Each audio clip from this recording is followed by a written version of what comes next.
میں مبلغ بنوں سنتوں کا، خوب چرچا کروں سنتوں کا۔ الحمدللہ رب العالمین والصلاة والسلام علی سید المرسلین، اما بعد فاعوذ باللہ من الشیطان الرجیم، بسم اللہ الرحمن الرحیم۔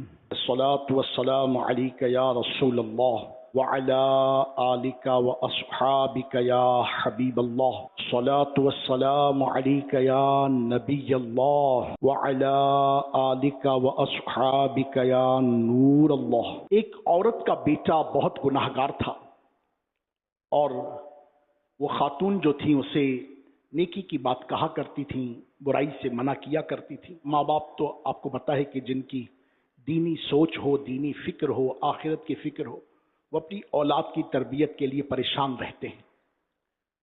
یہ اولاد زبردست سرمایہ ہے، اور اولاد کی تربیت یا آپ کی بہترین سرمایہ کاری ہے، یا آپ کی بہترین انویسٹمنٹ۔ اللہ ہمیں سمجھنے کی توفیق عطا کرے۔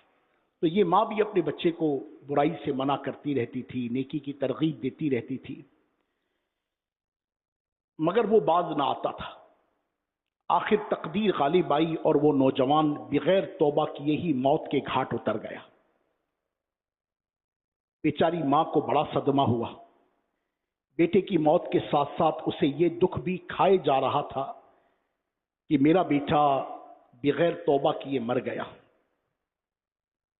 اور گناہ کرتے کرتے ہی دنیا سے رخصت ہو گیا۔ ہائے، اس کا قبر میں کیا بنے گا؟ ایک دن اس خاتون نے اپنے بیٹے کو خواب میں دیکھا تو وہ عذاب میں گرفتار تھا۔ اب اسے مزید دکھ ہوا۔ کچھ دن مزید گزرے تو اس نے دوبارہ بیٹے کو خواب میں دیکھا، تو اس کی حالت پچھلی دفعہ کی طرح نہ تھی، بلکہ یہ بہت خوش تھا۔ ماں نے حیرانی سے پوچھا، بیٹے پہلے تو عذاب میں گرفتار تھا، اس سے نجات کیسے ملی؟ بیٹا بولا، امی جان، ایک دن ایک گناہگار شخص قبرستان کے قریب سے گزرا۔ قبروں کی ویرانی دیکھ کر اس کا دل چوٹ کھا گیا۔ اس نے آخرت کے بارے میں غور و فکر کرنا شروع کر دیا، تو اسے اپنے گناہوں پر شرمندگی ہونے لگی۔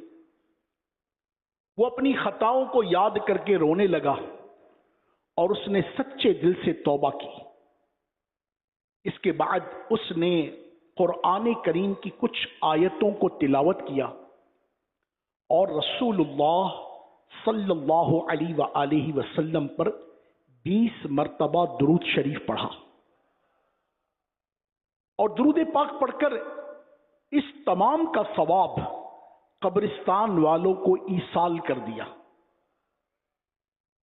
اس نوجوان کا پہنچایا گیا وہ ثواب ہم سب اہل قبرستان میں تقسیم کیا گیا۔ بس یہ اسی ایصال ثواب کی برکت ہے کہ مجھے عذاب قبر سے رہائی مل گئی۔ بیٹے نے مزید کہا، امی جان، رسول اللہ صلی اللہ علیہ وسلم پر درود و سلام پڑھنا دلوں کا نور، گناہوں کا کفارہ، اور زندوں اور مردوں کے لیے رحمت کا باعث ہے۔ صلو علی الحبیب صلی اللہ تعالی علی محمد وعلی آلہ وصحبہ وبارک وسلم۔ یہ واقعہ اپنے اندر کئی مدنی پھول رکھتا ہے، سیکھنے کی کئی باتیں ملتی ہیں۔ اس ایمان افروز واقعے سے ہمیں یہ سیکھنے کو ملا کہ توبہ میں کبھی بھی ٹال مٹول نہیں کرنی چاہیے۔ ہمیں نہیں پتہ کہ کس لمحے، کس دن، کس حال میں ہمیں موت آ جائے، کس لمحے ہماری روح کس حال میں قبض کر لی جائے۔ اللہ نہ کرے کہ اگر بغیر توبہ کیے موت کے گھاٹ اتر گئے تو عذاب میں گرفتار ہو سکتے ہیں۔ اس لیے ہمیں چاہیے کہ گناہوں سے بچتے رہیں اور سچے دل سے توبہ کرتے ہی رہا کریں۔ آئیے مل کر توبہ کرتے ہیں۔ توبوا الی اللہ، استغفر اللہ،